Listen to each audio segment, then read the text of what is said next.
warahmatullahi wabarakatuh. Waalaikumsalam warahmatullahi wabarakatuh. Alhamdulillahi rabbil alamin. Hamdan yuwafi ni'amahu wa yukafi'u mazidah. Wassalatu wassalamu ala rasulillah wa ala alihi wa sahbihi wa man tabi'ahu wa nasarahu wa jahada fillahi haqqa jihadih. Ahlan wa marhaban bikum. Selamat datang kepada seluruh para penonton Tadabbur Center ke Tadabbur bersama Murabbi. Dan kali ini kita pada siri yang ke-19 bersama dengan Murabbi yang ke-19. Ya, sempena 20 Ramadan Al-Mubarak, kami bawakan anda seorang panel yang kita terbangkan khas jauh ya daripada Indonesia. Apa khabar Dr. Karimuddin? Alhamdulillah baik. Terima kasih banyak-banyak Ustaz atas komitmen yang diberikan. Alhamdulillah. Ustaz Karimuddin adalah panel yang kedua ya dari Indonesia selepas Dr. Muhammad Yahya. Dari mana saya pun lupa. Ustaz kenal ke Ustaz? Ustaz Muhammad Yahya. Kenal melalui internet saja. Rasanya beliau tu dari Jawa Timur. Jawa Timur, betul. Dari Jawa Timur. Dan tajuk kita pada pagi ini sebenarnya tajuk yang sangat menarik dan saya sangat memahami masa yang ada sangat terbatas. Kesian dekat Ustaz Karimuddin kalau tidak mampu untuk diberikan masa yang secukupnya. Apapun Ustaz, insya-Allah tajuk kita ini barangkali membuka minda, sekadar pembukaan minda, iaitulah sebagaimana telah kita sebutkan di poster. Apakah itu tafsir kesetaraan gender? Saya sendiri pun mahu belajar daripada Al-Fadhil Ustaz. Untuk makluman rakan-rakan, Ustaz membuat kajian master dan PhD di UKM dalam topik ini. Kalau di peringkat master, siapa tokohnya Ustaz? Nasaruddin Umar, Master. Nasaruddin Umar. Dan di peringkat PhD? Musdah Mulia. Masya Allah. Ini tokoh-tokoh di Indonesia ya? Kedua-dua tokoh ini? Ya, betul. Masya Allah. Jadi rakan-rakan semua jangan lupa untuk berikan apa-apa soalan. Sekiranya anda mempunyai soalan untuk diajukan kepada Al-Fadhil Ustaz. InsyaAllah selepas 40 hingga 45 minit, kita akan lihat soalan-soalan yang berkenaan untuk diajukan kepada Al-Fadhil Ustaz. Saya faham topik ini barangkali topik yang panas ya. Tetapi bergantung kepada bagaimana kita berbincang dengan ilmiah insya-Allah.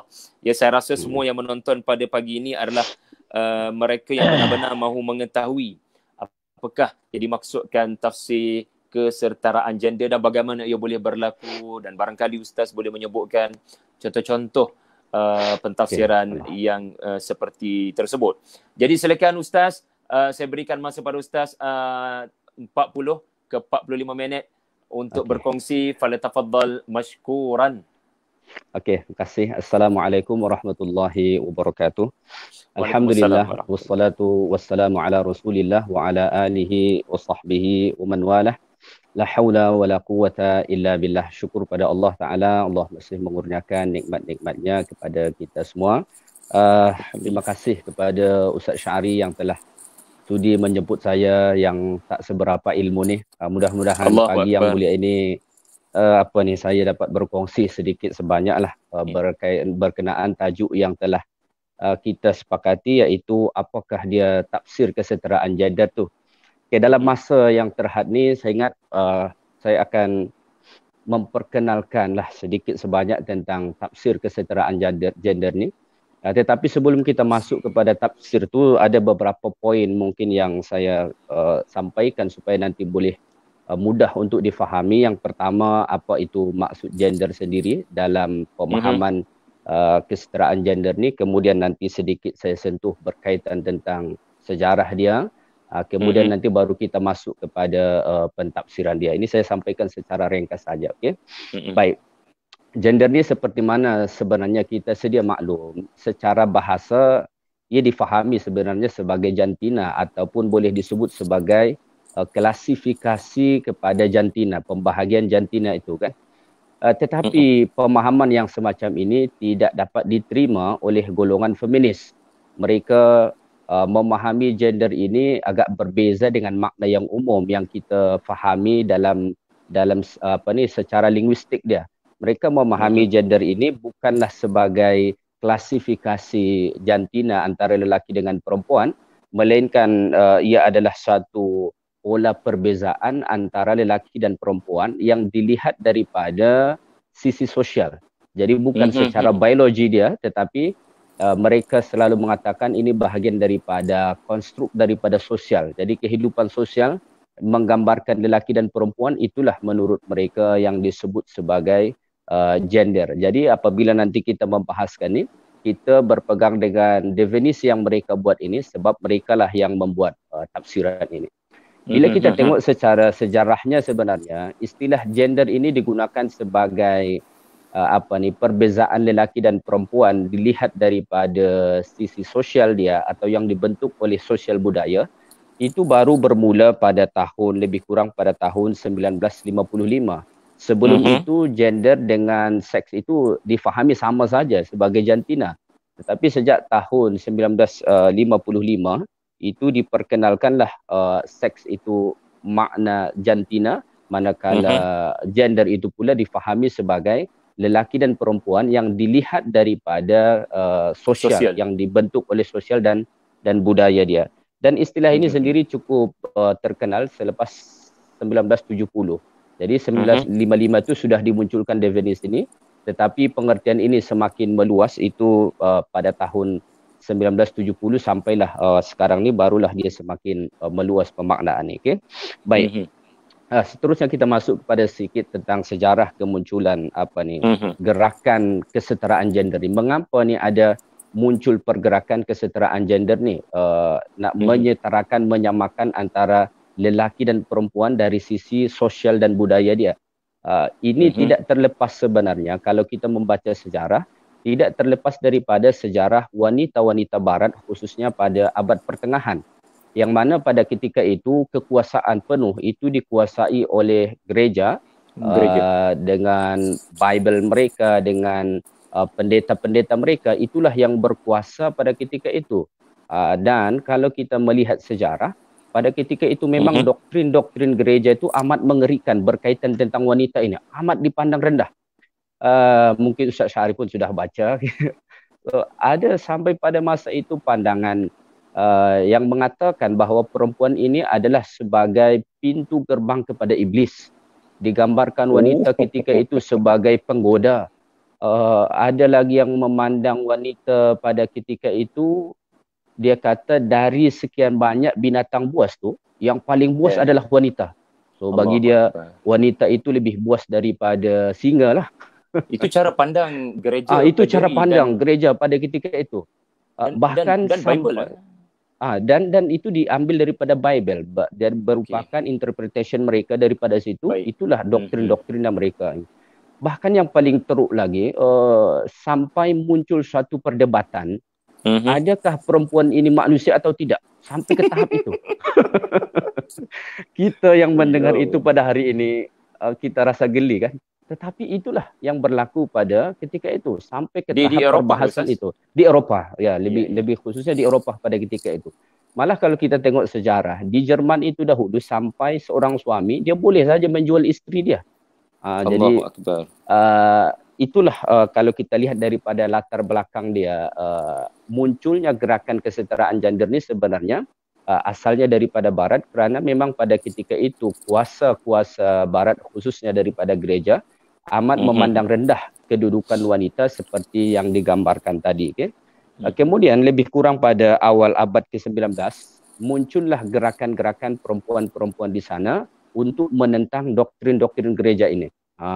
Maka muncullah tokoh-tokoh seperti ada yang bernama Elizabeth Cady, nama dia, pada tahun 1815 sampai 1902. Itu antara tokoh utama wanita Eropah dahulu yang cuba untuk memperjuangkan bersama rakan-rakan yang lain lah, ramai lagi tokoh-tokoh dia. Mereka cuba memperjuangkan dan menentang doktrin-doktrin daripada gereja ini. Sehingga kan pada ketika itu mereka mengadakan perjumpaan, bahkan sampai ada membuat akhbar yang mereka sebut sebagai The Revolution, dengan tujuan itu untuk menentang apa yang telah dibuat oleh gereja-gereja itu. Okay? Gereja. Itu kalau dari sisi baratnya. Kisah dia panjang tapi kita tak mungkin ceritakan semua kan. Baik, sekarang ni kita masuk kepada Islam. Tadi kita sebut bahawa ini ceritanya ada di barat. Kita tahu sendiri di barat pada ketika itu non-Muslim lah, khususnya Kristian kan. So mengapa ini kesetaraan gender ini masuk kepada Islam? Baik. Ini tidak terlepas daripada pengaruh-pengaruh barat lah. Jadi pada ketika itu apabila sudah pada awal abad 19 sampai tahun-tahun berikutnya pergerakan di Eropah itu wanita-wanita memperjuangkan kesetaraan gender itu semakin meningkat, maka sampai ke seluruh dunia pun terpengaruh, termasuklah ke negara Islam. Jadi negara Islam pun sampai dipengaruhi oleh pergerakan ini. Maka sejarah mencatat negara pertama yang paling awal menerima pemikiran ini adalah negara Mesir. Maka di sana muncul seperti Mesir. Maka di sana muncul seperti tokoh Huda Sya'rawi pada tahun 1879 hingga 1947, antara tokoh utama yang menyuarakan kesetaraan gender ini seperti mana yang diperjuangkan oleh wanita barat pada ketika itu. Okay? Itu masuk ke negara-negara Islam. Bahkan sekarang ni kalau kita tengok sampai ke seluruh negara lah rasanya sekarang ni, tak kirakah negara Muslim kah non Muslim kah, semua dah masuk, bahkan masuk ke kampus-kampus universiti. Maka sekarang ni ada dikenal dengan istilah women studies kan, di kampus-kampus tu ada seperti women studies. Yes, itu dimunculkan banyak di kampus-kampus yang khas mengkaji tentang inilah usaha mereka untuk untuk menyetarakan. Baik, saya ingat kita masuk kepada pentafsiran itu sendiri. Baik. Mengapa ada berlaku pentafsiran kesetaraan gender tu? Lebih kurang kalau kita melihat latar belakang dia lebih kurang sama seperti kisah apa yang berlaku di barat. Jadi tokoh-tokoh feminis Muslim ni mereka juga memandang bahawa pentafsiran klasik, lebih kepada pentafsiran klasik kita, itu menempatkan perempuan lebih rendah berbanding lelaki. Oleh kerana itulah mereka membuat satu gerakan supaya melakukan pembaharuan tafsir yang mereka sebut sebagai kesetaraan gender. Mereka mendatangkan beberapa alasan mengapa pentafsiran klasik itu perlu untuk diperbaharui, khususnya yang berkaitan tentang wanita ni kan. Pertama, antara alasan mereka berkata bahawa pentafsiran klasik itu rata-rata dibuat pada masa kehidupan patriarki sangat kuat. Kehidupan patriarki ini boleh kita gambarkan sebagai dominasi lelaki lah kepada perempuan pada ketika itu. So sehingga kan menurut mereka pentafsiran itu tak boleh lepas daripada budaya itu. So pentafsir itu sendiri pasti akan dipengaruhi oleh kehidupan budaya yang berlaku pada ketika itu. Maka tafsir pun hasilnya yang bernuansa patriarki, kata mereka begitu. Okay? Kemudian mereka juga menggambarkan bahawa pentafsiran klasik itu bias gender lah, tidak menempatkan setara lelaki dengan wanita. Kemudian mereka juga menyebutkan pentafsiran klasik itu terlalu tekstual, tidak melihat konteks ayat gitu. Okay? Kemudian antara alasan mereka lagi mengapa perlu dibuat pentafsiran pembaharuan itu, kerana pentafsir klasik menurut mereka amat didominasi lelaki. Jadi perempuan hampir tidak terlibat. So menurut mereka pengalaman-pengalaman wanita atau cara pandang wanita itu tidak dimasukkan dalam pentafsiran. Ini sebenarnya bila kita bahas cukup ni juga, sebab bila kita mengkaji tentang qawaidut tafsir sendiri kan, kita melihat bahawa di sana syarat-syarat pentafsir itu tidak ada pun diletakkan lelaki kan. Betul. Contoh Abdul Salah Al-Khalidi contoh menyebutkan dari sekian banyak syarat-syarat yang mesti dipenuhi pentafsir itu, tak ada satu pun di situ disebutkan dengan lelaki. Semua lebih kepada syarat-syarat yang objektif begitu. Tetapi itulah antara tuduhan mereka. Baik. So apa definisi pentafsiran kesetaraan gender tu? Apa definisi dia? Sebab ini istilah yang baru kan, seperti mana yang Ustaz Syahri telah tuliskan pada description tu. Ini istilah yang baru, kita tidak mengenal dalam literatur lama tu ada disebut tafsir kesetaraan gender. Yang biasa kita temukan mungkin tafsir ijmali, tafsir tahlili, muqaran, kemudian maudhu'i dan seterusnya kan. Dan kita kalau melihat alwar tafsir pun tidak ada di situ digambarkan kesetaraan gender ni. Kalau alwanu tafsir biasa disebut sufi lah, harafi lah, kan, fiqhi lah, yang lebih kepada situ kan. So ini sebenarnya istilah kesetaraan gender ni, ini sesuatu hal yang barulah, sesuatu hal yang baru apabila tokoh-tokoh feminis Muslim khususnya cuba mentafsirkan semula Al-Quran itu yang telah ditafsirkan ulama-ulama klasik. Maka yang disebut dengan pentafsiran kesetaraan gender itu adalah pentafsiran yang khusus menghuraikan ayat-ayat Al-Quran yang berkaitan tentang hubungan lelaki dengan perempuan. Jadi kita perlu faham bahawa tafsir kesetaraan gender ini tidaklah mentafsirkan 30 juzuk Al-Quran 114 surah. Dia tidak mentafsirkan tu. Jadi nanti jangan kita cari pula mana ni kitab tafsir kesetaraan gender ni. Memang tak akan jumpa. Nah, mana 30 juzuknya? Mana 30 juzuk. Memang tidak akan jumpa. Dia hanya mentafsirkan ayat-ayat yang mana ayat itu biasa menceritakan tentang hubungan lelaki dengan perempuan. Lebih khusus lagi, ayat-ayat yang menggambarkan ada perbezaan lelaki dengan perempuan. Rata-rata itu yang mereka cuba tafsirkan. Biasanya itu berkaitan tentang hubungan keluarga, hubungan harta pusaka, kan? Mungkin kepemimpinan dalam kehidupan sosial, wanita berkerjaya. Lebih kepada ayat-ayat yang seperti itu. Itulah lebih kurang gambaran apa yang disebut dengan tafsir kesetaraan gender itu. Iaitu pentafsiran Al-Quran. Banyak di surah An-Nisa barangkali Ustaz ya? Yes, banyak di surah An-Nisa. Sebab An-Nisa ni seperti kita tahu sendiri ini banyak menyentuh tentang hukum-hukum domestik dalam keluarga yang berkaitan antara suami dengan isteri, kan. Amat banyak di surah An-Nisa. Nanti contoh yang saya nak beri pun surah An-Nisa. Silakan Ustaz. Insya-Allah, okey. Baik. Sebelum saya memberikan contoh pentafsiran mereka, ada satu hal yang perlu saya rasa untuk disampaikan. Okey, sebelum tu nanti Ustaz Syahri tolong bagi tahu kalau waktu dah hampir dia. Boleh Ustaz. Baik, okey, baik. Dia begini, antara metodologi yang digunakan oleh orang-orang feminis ni sebelum mereka mentafsir, kalau kita membaca buku-buku mereka, ada beberapa hal yang mereka sentiasa buat itu sebelum mereka tafsirkan. Saya hanya mungkin tak menyebutkan satu sajalah, iaitu mereka tu sebelum mentafsirkan terlebih dahulu biasanya menjelaskan asas-asas kesetaraan gender dulu menurut perspektif Al-Quran dan Sunnah, atau ada mungkin mereka menyebutkan asas justifikasi atau prinsip-prinsip dasar. Itu bahasa yang berbeza saja, maksudnya adalah sama. Biasanya mereka itu akan meletakkan pandangan Islam terhadap wanita dengan lelaki dengan wanita secara umum. Jadi inilah yang menjadi pegangan kepada mereka. Kalau kita membaca pandangan-pandangan tokoh feminis, mereka biasanya menjadikan beberapa asas kesetaraan gender. Antaranya ada di antara mereka menjadikan tauhid itu sebagai asas kesetaraan gender. Jadi mereka berkata macam ni. Secara tauhid, dalam pandangan tauhid, Allah itu memandang lelaki dengan perempuan sama. Betul. Jadi prinsip ini nanti yang akan mereka pegang, sehingga kan apabila bertemu dengan ayat yang membezakan lelaki dengan perempuan pun mesti ikut prinsip ni. Mesti ikut prinsip ni. Itu antara yang biasa mereka lakukan. Ataupun seperti menyebutkan bahawa Islam ini datang untuk membawa keadilan. Mereka buatlah ayat innallaha ya'murukum, seperti dalam Al-Quran tu, innallaha ya'muru bil adli wal ihsan, kan. Yang Allah Ta'ala sebut dalam surah An-Nahl tu, dalam ayat-ayat yang lain, wala yajrimannakum syana'anu qaumin ala an la ta'dilu i'dilu aqrabu littaqwa, dan ayat-ayat itu. So itu mereka jadikan sebagai prinsip, sehingga kan mereka berkata Islam ini datang untuk membawa keadilan.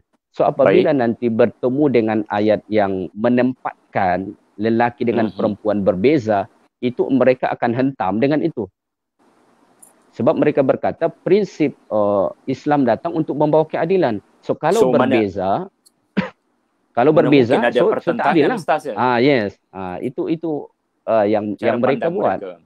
Cara pandang yang mereka buat, dan masih banyak lagi asas-asas yang mereka buat. Contohnya mereka kata lelaki dengan perempuan itu sama-sama hamba. So kalau sama-sama hamba tak boleh dibezakan. Antara prinsip yang mereka buat juga adalah bahawa pada pandangan Allah Ta'ala, lelaki dan perempuan itu hanya dibezakan oleh takwa, tidak ada dibezakan hal-hal yang lain. Jadi apabila pentafsiran membezakan lelaki dengan perempuan, so itu menurut mereka tidak sesuai dengan prinsip asas Islam, gitulah. Jadi itulah biasanya langkah yang mereka lakukan untuk kali pertama sebelum mereka mentafsir, sehingga kan orang apabila dia nanti tidak dapat menganalisis ini, dia akan merasa dia akan dapat mengikuti, dia akan follow pemikiran-pemikiran orang feminis ini. Kita mesti teliti di awal itu, barulah nanti kita nampak, oh, jadi mereka berpegang dengan apa yang di awal ini, nanti dihentam yang di hujung. Jadi kalau bahasa saya, kadang-kadang mereka membenturkan tauhid itu dengan hukum hakam syariat itu akhirnya.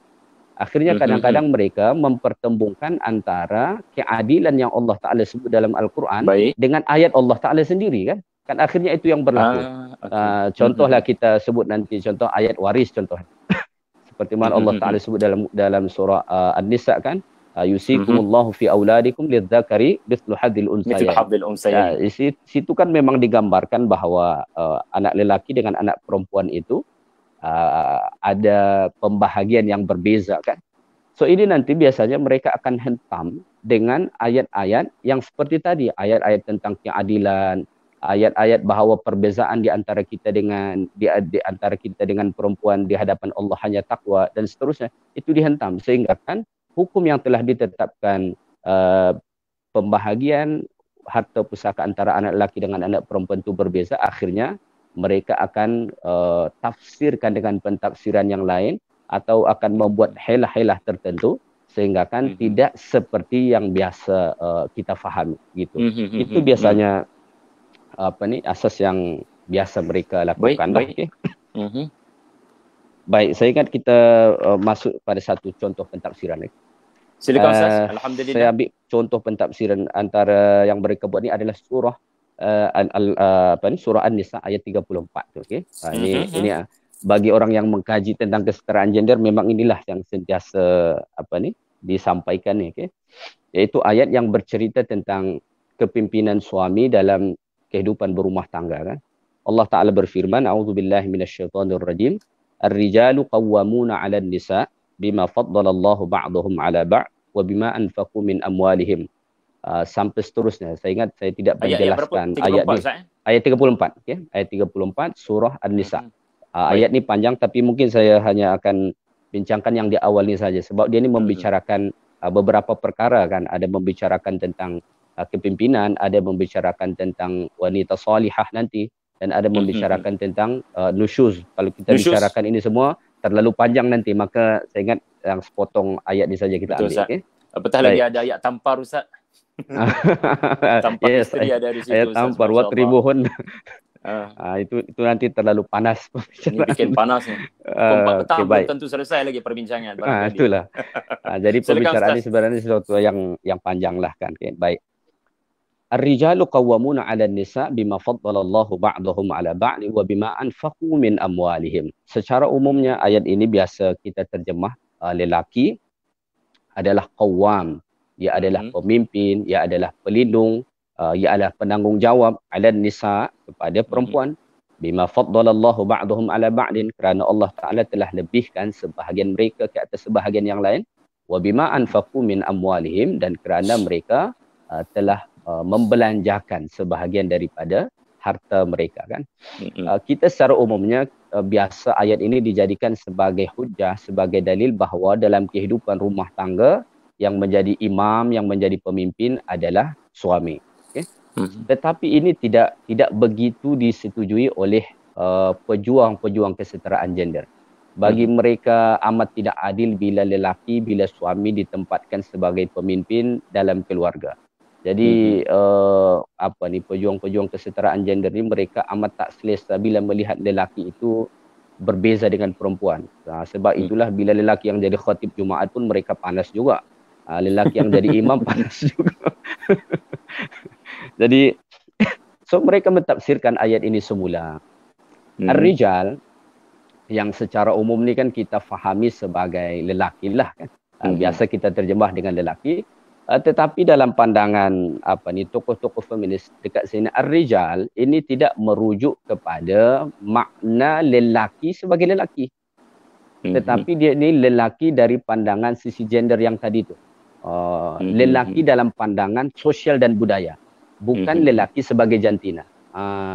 Sebab itu menurut mereka, lelaki yang disebut ar-rijal ini mestilah dia seseorang yang mempunyai sifat-sifat ar-rijal, sifat-sifat lelaki dalam pandangan sosial dan budaya. Contohnya apa? Contohnya yang matang, contohnya dia yang mungkin dewasa, contohnya mungkin dia yang bertanggung jawab, mungkin dia yang pemberani, macam sehingga kan mereka berkesimpulan bahawa tidak setiap ar-rijal itu az-zakar. Sebab kita kalau kita melihat dalam Quran kan ada term yang berbeza Allah Ta'ala menggambarkan yang secara terjemahan memang biasa disamakan lah. Iaitu ar-rijal, lelaki, az-zakar juga biasa secara bahasa diterjemah sebagai lelaki juga. Jadi menurut mereka bahawa bahawa menurut mereka ar-rijal tidak semestinya az-zakar. Tidak semestinya az-zakar sebab yang mempunyai sifat-sifat seperti yang digambarkan tadi, contohnya dia seorang yang pemberani, dia seorang yang bertanggung jawab, dia seorang yang dapat melindungi, sifat itu sebenarnya boleh juga pergi kepada perempuan. Sebab apatah lagi zaman ni kita tengok kan ada juga kadang-kadang perempuan, isteri itu nampak lebih lebih hebat daripada suami dia. Kadang-kadang kan itu yang terlihat dalam kehidupan. So menurut mereka, panjang sebenarnya penjelasan ni, intinya ketetapan yang mereka letakkan dekat sini, ar-rijal dekat sini tidaklah merujuk kepada lelaki sebagai jantina, tetapi lebih kepada sifat-sifat yang dibentuk oleh sosial dan budaya. Sehingga kan nanti ar-rijal ini juga, bila kita lihat dia sebagai sifat, boleh kepada perempuan. Maka sebagai kesimpulan daripada situ, dalam kehidupan keluarga itu, kepimpinan tidak mutlak kepada lelaki, tidak mutlak kepada suami, boleh berpindah kepada isteri. Jadi nanti boleh berubah imam dalam keluarga itu bukan suami lagi, tetapi isteri. Apabila isteri ini lebih dominan, memiliki sifat-sifat ar-rijal yang mereka gambarkan itu, memenuhi syarat-syarat yang telah memenuhi syarat-syarat tu. Jadi nanti muncul mungkin istilah lelaki mencari imam. Selama ni biasanya perempuan mencari imam. Kalau ni nanti kalau kita ikutkan ni boleh jadi terbalik. Saya dalam mengkaji ini saya kritik juga lah. Memang berapa kita tahun, tidak nafikan. Macam mana? PhD? Berapa tahun Ustaz buat PhD? Saya PhD 2 tahun. Alhamdulillah. Masya Allah. Master? Master 1,5. Masya Allah. 1,5 tahun, 3 sem. Ketika saya mengkaji ini saya kritik jugalah. Memang kita tak nafikan ketika mana Allah Ta'ala menyebutkan ar-rijal dalam Al-Quran, yang banyak diulang, rijalun sadaqu, sampai ayat-ayat banyak dalam Al-Quran, memang itu biasanya menggambarkan bukan sekadar jantina lelaki, tetapi di situ juga ada sifat-sifat yang biasa melekat pada lelaki kan. Memang dia tidak semestinya tidak semestinya menggambarkan hanya sekadar menggambarkan jantina, memang tidak. Di situ biasanya dia erat kaitan dia dengan sifat-sifat. Tetapi bila kita memahaminya secara umum, ar-rijal ini sentiasa digunakan kepada lelaki juga. Dia tidaklah sampai terkeluar daripada lelaki. Maka dalam kitab seperti Lisanul Arab, Kamus Lisanul Arab, memang ada kalanya kata ar-rajul itu boleh bermakna wanita, tetapi itu hanya apabila dalam bentuk musanna. Kalau dalam bentuk musanna, contoh disebut rajulani, itu boleh merujuk kepada lelaki dengan perempuan. Ada disebut panjang disebutkan dalam Lisanul Arab, tetapi secara umumnya di situ adalah ar-rijal tetaplah menggambarkan kepada lelaki, tetaplah menggambarkan kepada lelaki lengkap dengan sifat-sifat kelelakiannya. Adapun memang pernah digunakan kepada perempuan, betul, tetapi hanya dalam bentuk musanna. Okey.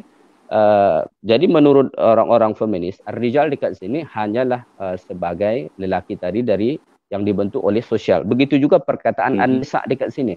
An-nisa itu pun menurut mereka adalah gambaran perempuan atau wanita dari yang ditentukan oleh sosial dan budaya, bukan sebagai jantina. Jadi menurut mereka an-nisa itu sama seperti ar-rijal tadilah.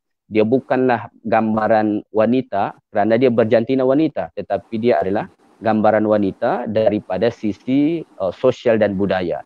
Mungkin mempunyai sifat lemah lembut dan sifat-sifat seterusnya. Boleh berpindah pada lelaki. Dan boleh berpindah pada lelaki. Jadi inti daripada pentafsiran mereka ni dekat sini bahawa kepimpinan dalam keluarga itu bukan final kepada suami. Baik. Bukan final pada suami, tetapi boleh berpindah. Apatah lagi mereka menyebutkan juga dekat sini qawamun, sedikit mungkin saya sebutnya qawamun, mereka biasa ini menyebutkan mereka sangat tak suka apabila diterjemah dengan pemimpin. Jadi mereka tak suka diterjemah ar-rijalu qawwamuna 'alan nisa, itu lelaki adalah pemimpin kepada perempuan, mereka tu amat tak suka. Memang kalau kita baca tafsir, contoh dalam tafsir Ibnu Katsir juga, qawamun itu tidak semesti diterjemah dengan pemimpin. Di situ ada terjemah dia mungkin penanggung jawab, di situ mungkin ada terjemah dia sebagai pelindung, di situ ada terjemah dia sebagai pengarah dan seterusnya yang semakna dengan itulah kan. Tetapi sebenarnya kalau kita tengok pentafsiran qawamun itu semua yang merujuk kepada sifat-sifat pemimpin. Pemimpin itu biasa dialah yang menanggungjawab kan. Pemimpin itu biasanya dialah yang mengarahkan, dialah biasanya yang melindungi gitu. Tetapi mereka tidak suka. Dan mereka biasa mengaitkan qawamun ini itu amat berkait dari sisi ekonomi dan keamanan. Jadi menurut mereka macam ni. Dahulu wanita itu dijadikan, dahulu lelaki itu sebagai qawam, sebagai pemimpin, sebagai pelindung, sebagai penanggung jawab kepada isteri, itu kerana amat berkait dengan keamanan masa itu dan ekonomi. Sebab dahulu keamanan seorang isteri dan ekonomi seorang isteri amat bergantung dengan dengan suami.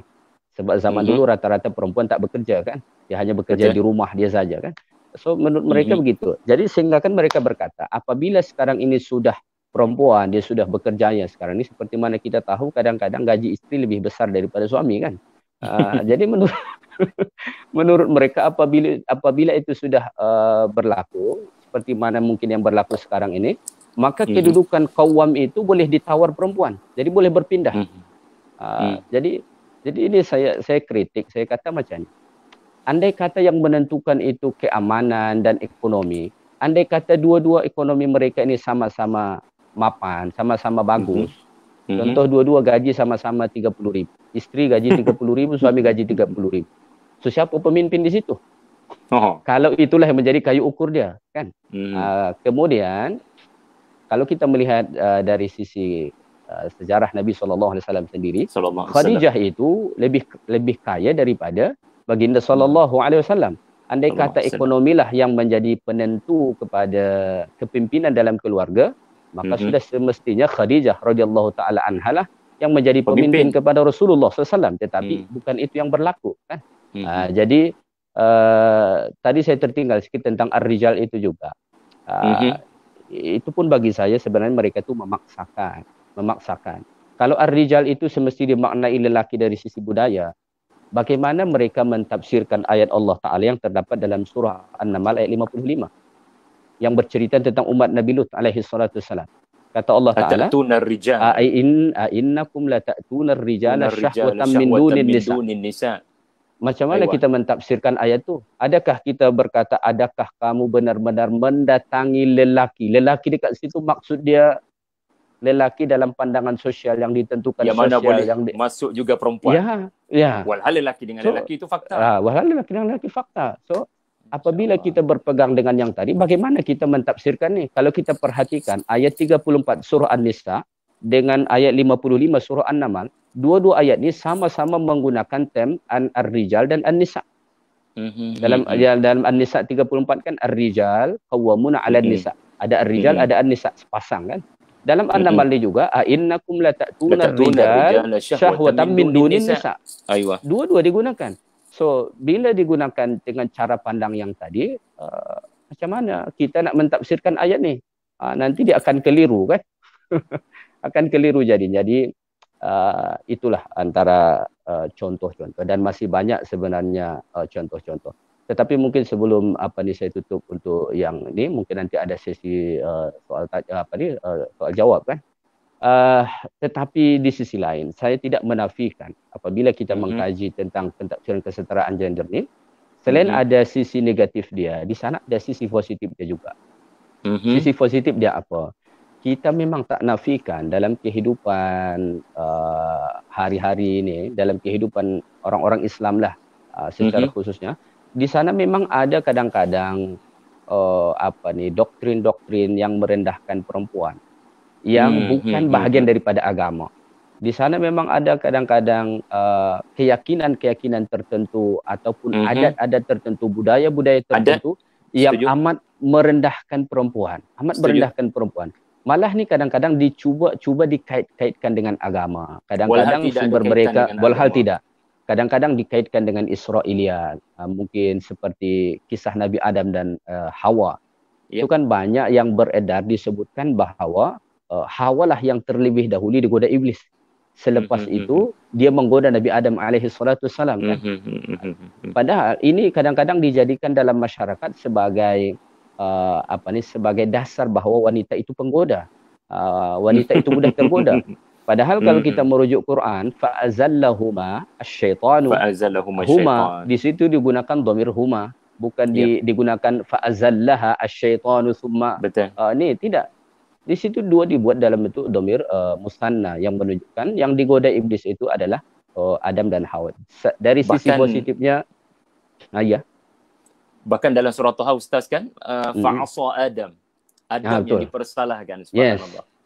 Betul. Di situ disebutkan Adam malah yang bersalah sebab dia sebagai suami lah, sebagai pemimpin mungkin kepada isteri kan.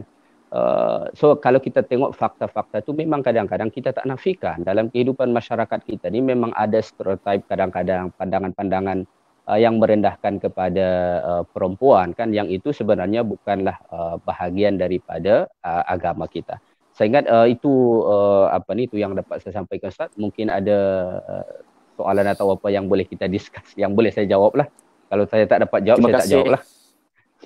Terima kasih banyak Ustaz. Saya kira satu contoh yang diberikan Ustaz tadi sangat kita nak lagi sebenarnya, tapi yang penting daya. Tesis berapa muka surat Ustaz? Hampir 400 muka surat. Ya, sebab itulah mustahil untuk dibentangkan dalam tempoh 30-40 minit hasil kajian Ustaz. Sebab itu kita letakkan landasan perbincangan ini adalah untuk membuka fikiran. Tetapi istimewanya segmen begini adalah kita bagi ruang kepada rakan-rakan untuk memberikan soalan, mengajukan soalan. Dan saya menerima satu soalan, Masya Allah, daripada, silakan admin, soalan daripada Puan Nurul Syuhada Syuib, Masya Allah. Ustaz boleh baca kalau soalan Ustaz? Soalan jika dikata, boleh saya cuba baca. Saya bacakan. Jika dikatakan bahawa gerakan feminis Islam yang muncul adalah kerana juga pengaruh Barat, dan kita tahu gerakan feminis Barat juga muncul akibat dari tekanan sosial yang ada pada waktu itu, bermakna apa yang berlaku dalam dunia Islam juga adalah mungkin sama kerana berlakunya ketidakadilan terhadap golongan wanita hatta selepas Islam datang berlaku lagi kezaliman dan ketidakadilan berkenaan. Komen Ustaz? Okey, baik. Untuk menjawab ni, bahawa gerakan feminis dalam Islam itu dipengaruhi Barat, itu bukan sekadar statement daripada saya, tetapi dari tokoh feminis sendiri. Mereka tidak menafikan. Kalau tadi saya sebut mungkin salah satu tokoh dia di Indonesia, Profesor Musdah Mulia, beliau sendiri memang menyebutkan bahawa tak dapat dinafikan ada kesan pengaruh daripada tokoh-tokoh feminis Barat sehingga kan muncul tokoh-tokoh feminis dalam Islam. Tetapi memang juga tak dinafikan bahawa mengapa dalam Islam muncul gerakan ini juga, adakah memang mereka menemukan kes yang sama seperti mana yang dihadapi oleh wanita-wanita Barat pada ketika itu kan, yang mana mereka direndahkan. Saya tidak menafikan, mungkin saja ada, sebab kalau kita mengkaji kehidupan sosial, terutama sosial sebenarnya, dia sebetulnya bukan agama, dia lebih kepada bukan agama, tetapi tradisi. Dia lebih kepada tradisi yang berkembang, yang kadang-kadang memang kita tak nafik. Tradisi ini cuba dikaitkan, kononnya ini daripada agama. Kononnya ini kadang-kadang daripada agama. So, saya memang tak nafikan juga itu, bahawa itu ada berlaku. Memberi kesan pada kelahiran. Memberi kesan kepada situ. Sebab kalau saya membaca tentang apa yang dituliskan oleh tokoh-tokoh feminis ini juga, mereka kadang-kadang memang biasa menyentuh realiti yang ada dalam masyarakat kita, yang memang kita tak nafikan. Di situ memang ada hal-hal yang bukan bahagian daripada agama sebenarnya, tapi digambarkan kadang-kadang seolah-olah ia daripada agama. Jadi boleh dibenarkanlah bahawa memang dalam Islam pun, khususnya dalam masyarakat, bukan ajaran Islam, bukan ajaran Islam, pengamalan, Pengamalan itu kadang-kadang ada memang begitu, kita tak nafikan lah. So itu mungkin menjadi, boleh kita kata sebagai sebab kedua lah. Sebab kedua selain pengaruh daripada barat, ada jugalah sebab kedua itu daripada pengamalan masyarakat Islam itu sendiri. Okay? Mungkin contoh adat adalah basuh pinggannya nak perempuan. Macam mana Ustaz? Okey ke macam tu? Basuh pinggan je kena anak perempuan, anak lelaki kena buat benda lain. Itu agama atau itu adat? Adat. Itu satu adat. Itu adalah adat. Ini yang memberi kesan ni, barangkali ni yang memberi kesan kan? Jadi dalam tradisi kita di Nusantara ni terutamalah, biasanya di rumah tu yang buat kerja rumah tu semua ada anak perempuan. Anak lelaki tu hampir tahu makan saja kan. Dah masak, tinggal makan, minum, lepas tu kadang-kadang nak basuh pinggan pun tak tahu kan. Bukan nak basuh pinggan, nak letak pinggan ke tempat kotor pun kadang-kadang tak tahu. Itu memang berlaku, kadang-kadang itu dibentuk seolah-olah seolah-olah itu bahagian daripada agama, padahal sebenarnya tidak. Memang tidak adalah aturan baku, aturan khusus dalam agama siapa yang basuh pinggan. Kita tak temukan teks dia dalam Quran dan Sunnah. Tetapi kita amat beruntung. Rasulullah SAW tu menggambarkan suatu akhlak, satu contoh yang sangat indah kepada kita. Kita membaca bagaimana baginda di rumah. Ditanya isteri baginda SAW, apa yang Nabi buat kalau dekat rumah? Nabi tu membantu kerja-kerja rumah. Rasulullah SAW tu ikut kerja-kerja rumah. So ini baginda mentafsirkan Al-Quran. Baginda mentafsirkan Al-Quran dan sirah itu menjelaskan. Betul. Masya Allah. Jadi af'al Rasulullah SAW itu kan sebetulnya tafsiran nyata daripada Quran itu sendiri. Sebab Rasulullah itu khuluquhul Quran, akhlak baginda adalah Quran kan. So itulah kadang-kadang salah satu contoh seperti yang Ustaz Syahri sebut tadi. Sebenarnya masih banyak contoh-contoh lain lagi yang memang itu ada dalam masyarakat kita. Sebab itu tadi saya kata, saya tak nafikan. Idea itu memang datang daripada barat, tetapi realiti hal yang sama walaupun kes tak betul-betul sama, itu ditemukan dalam masyarakat kita, tetapi bukan dari ajaran Islam tu, melainkan ia adalah satu budaya yang muncul kan. Kadang-kadang digambarkan seolah-olah ia dari Islam gitu. Jadi rakan-rakan penonton, khususnya kaum-kaum ibu bapa, hikmah PKP ni latih-latihlah juga anak lelaki dan suami-suami pun biasa-biasakan tangan tu basuh pinggan.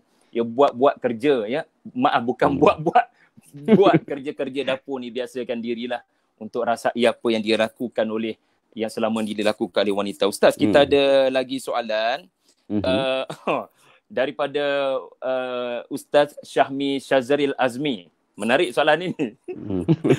Bagaimana pendapat Ustaz tentang nikmat-nikmat syurga yang banyak disebut dalam Al-Quran berpihak kepada lelaki? Saya tadi pun masa subuh baca surah Ar-Rahman. Banyak nikmat-nikmat yang diumumkan mengenai bidadari, fihinna qasiratut tarf. Apakah pendapat Ustaz untuk harmonikan dakwaan begini? Komen Ustaz. Kalau ditanya begini. Okey, memang bila kita tengok memang ayat-ayat bercerita tentang syurga dalam Al-Quran, itu banyak banyak menyentuh kepada kenikmatan, seolah-olah itu kenikmatan untuk lelaki. Macam tu kan. Contoh pasangan yang sentiasa muda, pasangan yang sentiasa perawan, pasangan yang sentiasa suci, uruban atraba kan. Azwajum mutahharah dalam Al-Baqarah tu kan. Khairatun hisan. Khairatun hisan, dan masih banyak lagi ayat-ayat tu seolah-olah memang kalau dilihat secara tekstual tu seolah-olah memang menanglah lelaki. Kenikmatan itu menanglah lelaki. Tidak digambarkan di situ kenikmatan yang ada pada perempuan. Okay? Tetapi saya secara pasti saya tak tahulah. Okay? Secara pasti saya tak tahu. Tetapi bila kita analisis, bagi saya lah, apa yang Allah Ta'ala sebut sebenarnya dalam Al-Quran bukanlah gambaran sepenuh syurga itu. Maknanya di sana ada lagi kenikmatan-kenikmatan yang mungkin belum digambarkan Allah SWT kepada kita, seperti mana disebut dalam hadis kudusi, a'dadtu li'ibadiyas salihina ma la 'ainun ra'at wa la udhunun sami'at wa la khatara ala qalbil bashar. Hadis ini kan boleh juga kita jadikan sebagai asas bahawa tidak semua apa yang ada di syurga itu sudah digambarkan kepada kita. Tetapi yang pasti, apabila lelaki dan perempuan sama-sama berada di sana, semua akan merasakan kenikmatan. Semua akan merasakan kenikmatan. Jadi walaupun tadi contoh digambarkan, di sana ada lelaki-lelaki yang mendapatkan pasangan yang suci, di situ kenikmatan itu yang dapat bukan sekadar lelaki itu saja. Yang perempuan itu pun mereka pastilah mendapatkan kenikmatan sebab dia adalah timbal balik. Tetapi hakikat dia bagaimana, wallahu taala. Saya tidak tak pastilah. Okay. Terima kasih Ustaz. Okay. Terima kasih Ustaz. Seterusnya Siti Fatimah Ayub, apa pandangan Ustaz tentang adab pepatih Negeri Sembilan? Oh, Negeri Sembilan Ustaz. Kalau Ustaz ada komen, boleh komen Ustaz. Kalau Ustaz ada pengetahuan tentang Negeri Sembilan, tentang pembagian harta melebihkan wanita, sedangkan dalam Islam dikatakan biar lelaki lebih banyak. Ada komen Ustaz? Betul, saya tidaklah saya mungkin tidak langsung menyebut kepada negeri tersebut ya. Mungkin soalan tak apalah macam tu. Sebab nanti kalau saya sebut tu jadi ini pula. Di sini pun sebenarnya ada adat yang sama juga macam tu, seperti di daerah Sumatera Barat itu budaya Sumatera yang sama. Budaya yang sama sebenarnya ada. Okay? Saya tak nak melihat saya tak nak membincangkan budaya itu, tetapi kita sebagai orang Islam lah, bila kita tengok Quran, antara yang paling detail Allah Ta'ala sebut dalam Al-Quran itu berbicara tentang harta pusaka. 1/2, 1/3, 1/4, 1/6, 1/8. Detail sungguh Allah Ta'ala sebut. Hatta ketika mana Allah Ta'ala memerintahkan sembahyang kepada kita pun, kalau di Quran itu secara umum, lebih kepada secara umum, baru secara global, secara terperinci nanti disebut dalam sunnah. Maka dalam Quran tak digambarkan bagaimana takbiratul ihram kan, bagaimana rukuk, bagaimana sujud kan. Manakala tentang faraid ni ataupun pembahagian harta pusaka ini sesuatu yang amat detail. Allah Ta'ala sebut dalam Al-Quran pembahagian dia, siapa yang dapat 1/2, siapa yang dapat 1/3, siapa yang dapat 1/4 sampai seterusnya. So bagi saya ini satu isyarat kuat bagi kita, supaya kita sebaiknya kita mematuhi apa yang telah disebutkan Allah Ta'ala dalam Al-Quran. Hukum adat itu memang tidak semestinya kita buang. Maka dalam qaidul fiqh ada disebut al-adatul muhakkamah.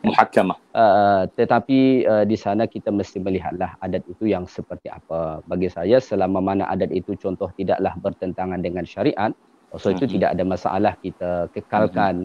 Seperti orang Melayu memakai baju Melayu, itu tidak ada masalah. Sebab itu bahagian daripada budaya dan tidak bertentangan dengan syariat.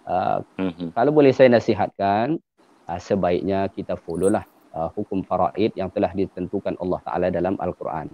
Tetapi mungkin dalam pembahagian harta pusaka ni, anak perempuan dilebihkan. Anak perempuan kalau dalam Quran digambarkan lebih sedikit. Zaman ni memang kalau kita melihat kadang-kadang anak perempuan itu lebih banyak mengabdi kepada ibu bapa dia. Kadang-kadang anak lelaki itu lupa berbakti. Kadang-kadang yang banyak mengurus orang tua tu adalah anak perempuan. Jadi ini untuk anak-anak lelaki perlulah semasa pembahagian harta pusaka itu bukanlah sebagai pembahagian, tetapi mungkin selepas dibagi, berilah ihsan kepada adik perempuan kah, kakak perempuan kah. Apabila dia sudah dapat bagian, dia boleh berikan kepada adik ataupun kakak dia yang perempuan di situ sebagai tambahan. Tetapi apa yang semasa pembahagian itu sepatutnya kita follow apa yang ada dalam Al-Quran. Okay? Terima kasih Ustaz Dr. Karimuddin. Ustaz, kita ada satu lagi soalan daripada Puan Nurul Syuhada Syuib. Boleh admin paparkan panjang ya soalan daripada beliau, tapi saya kira menarik untuk meminta pandangan daripada Ustaz. Berkenaan ayat Ar-Rijal dalam surah An-Naml yang Ustaz sebutkan tadi, iaitu tentang kaum Nabi Lut. Menurut penjelasan Profesor Nasaruddin Umar, ayat ini memberi makna tentang penyimpangan seksual, di mana lelaki memang mencari kepuasan seks kepada sesama lelaki. Tetapi digunakan Ar-Rijal sebab di situ ada konteks sosial atau budaya, bukan tentang seksual biologi semata-mata. Ini kerana jika kerana seksual biologi boleh diubati dengan medical. Tetapi jika budaya, sangat sulit.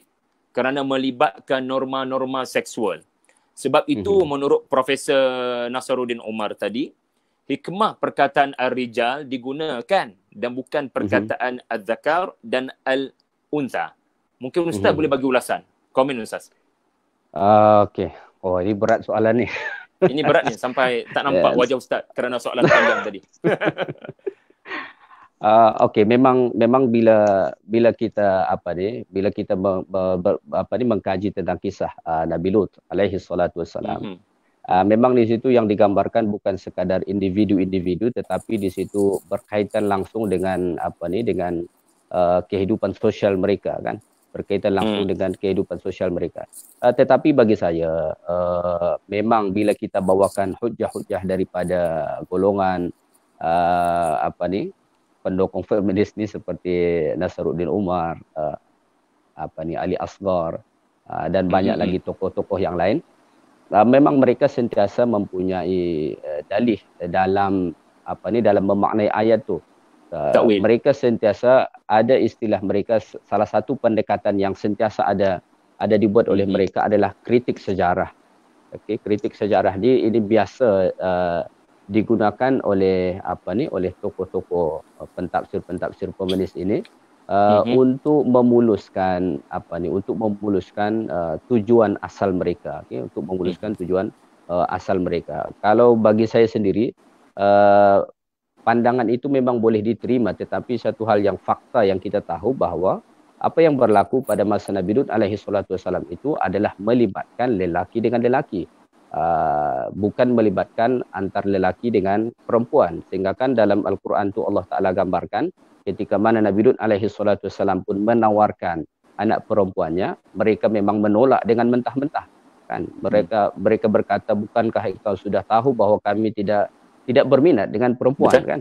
Memang mereka, so ini menggambarkan memang sisi sosial memang ada pada ketika itu, tetapi satu hal yang pasti di situ digambarkan bahawa apa yang berlaku itu memang lelaki dengan lelaki. Dan mereka Allah tidak berkeinginan pada wanita pun. Mereka tidak berkeinginan pada wanita. Pada pandangan saya, itulah. Tetapi memang tak dinafikan kalau ini dikaji oleh tokoh-tokoh seperti Nasaruddin Umar, itu sentiasa ada analisis-analisis tertentu yang bagi saya ini hanya cuba untuk membenarkan maksud dan tujuan yang sudah ditetapkan daripada awal. Okay. Itu pandangan saya, Ustaz. Terima kasih Ustaz. Ringkas tetapi bernas daripada Ustaz Dr. Karimuddin. Admin, ada soalan lagi? Saya kira sudah semua soalan kita jawab. InsyaAllah, mudah-mudahan. Jadi, saya kira Ustaz, kita perlu kepada satu rumusan ataupun satu kesimpulan, khususnya kepada masyarakat. Apa yang perlu dilakukan untuk mengelakkan daripada terjebak dalam pentafsiran kesetaraan gender ini, supaya tidak kita terpengaruh dengan pantas, mudah terpedaya, tetapi pada yang sama kita memahami adanya perkara-perkara yang kita sebutkan tadi yang bukan agama dianggap agama. Kita tidak nafikan kelemahan-kelemahan tersebut. Ustaz, silakan kalau kesimpulan. Okey, bagi kita khususnya orang-orang awam lah, yang pertama bahawa pentafsiran feminis ini sesuatu yang agak berbezalah dengan apa yang dibuat oleh ulama-ulama muktabarah kita. Jadi dalam merujuk pentafsiran yang lebih tepat, rujuklah kepada, kalau membaca kitab, rujuklah kepada kitab-kitab yang diakui.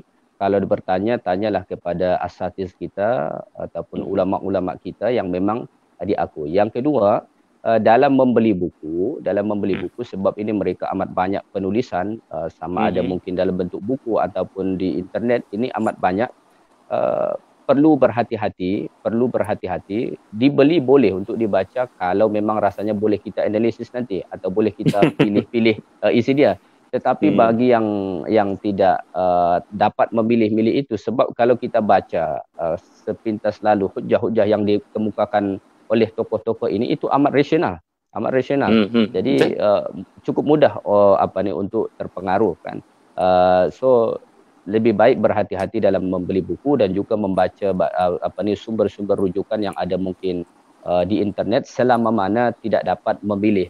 Tetapi andai kata dia seorang yang dapat memilih, ni boleh saya ambil, ni saya tak boleh ambil, sisi positif ni boleh saya ambil, yang negatif ni saya buang, silakan. Tetapi untuk orang awam yang tidak terlalu tahu tentang pergerakan ini semua, tentang metodologi mereka, bagaimana model pemikiran mereka, sebagai saya yang paling selamat, pilih-pilihlah dalam memilih rujukan, membaca buku-buku ataupun di internet. Mungkin itu, Ustaz. Terima kasih banyak-banyak pada Dr. Karimuddin Nasution. Betul kesebutan saya, Ustaz? Betul. Masya Allah. Saya kira perbincangan yang singkat, ringkas, tetapi membuka fikiran saya, dan saya harap juga membuka fikiran kepada rakan-rakan. Kita baru belajar banyak perkara, ya, khususnya aspek sejarah tadi. Ya, aspek sejarah, bagaimana asal-usul kedatangan fikiran ini, dan bagaimana boleh berlaku juga dalam kalangan dunia Islam, walaupun barangkali tidak ada kaitan dengan orang-orang agama ataupun agamawan, tetapi culture dan adat yang menyebabkan adanya pemberontakan, ya, respon kepada sikap ekstrim begitu. Jadi saya juga ingin menambah, Al-Quran juga memaparkan tokoh-tokoh wanita yang tidak hanya berbicara tentang dalam rumah, ya, seharusnya ini juga dipersembahkan kepada masyarakat agar wanita tidak diwajahkan hanya dalam rumah saja. Tokoh-tokoh seperti Malikatus Saba, Ustaz, kan? Tokoh-tokoh seperti 2 orang anak wanita kepada seorang syekh yang tua di Madian, yang keluar rumah membantu ayah mereka, berhadapan dengan lelaki-lelaki yang brutal, mengambil air. Juga kita ada tokoh seperti Asiah, ya, Asiah yang disebut sebagai isteri Firaun, ya, ini adalah figura politik. Kita juga ada kakak kepada Musa yang sanggup menelusuri air Sungai Nil, lalu berdepan dengan, ini soal berani, berdepan dengan kaki tangan Firaun dan mencadangkan siapa boleh menyusukan anak ini. Wow, bagi saya. Jadi insya-Allah saya kira very fruitful discussion. Saya sangat berterima kasih mewakili Tadabbur Center kepada Al-Fadhil Ustaz Dr. Karimuddin. Mudah-mudahan kita dapat merancakkan lagi perbincangan antara Malaysia dan Indonesia ini. InsyaAllah. Yang bukan hanya di perlawanan bola sepak saja, tetapi di dalam topik-topik yang seberat ini. Saya seronok bila hampir 170 orang menonton secara live dan memberikan komen-komen yang positif. Jazakallahu khairan kathiran, Ustaz. Kita bertemu lagi di masa yang akan datang. Wallahu a'lam. Assalamualaikum warahmatullahi wabarakatuh, Ustaz. Waalaikumsalam warahmatullahi wabarakatuh.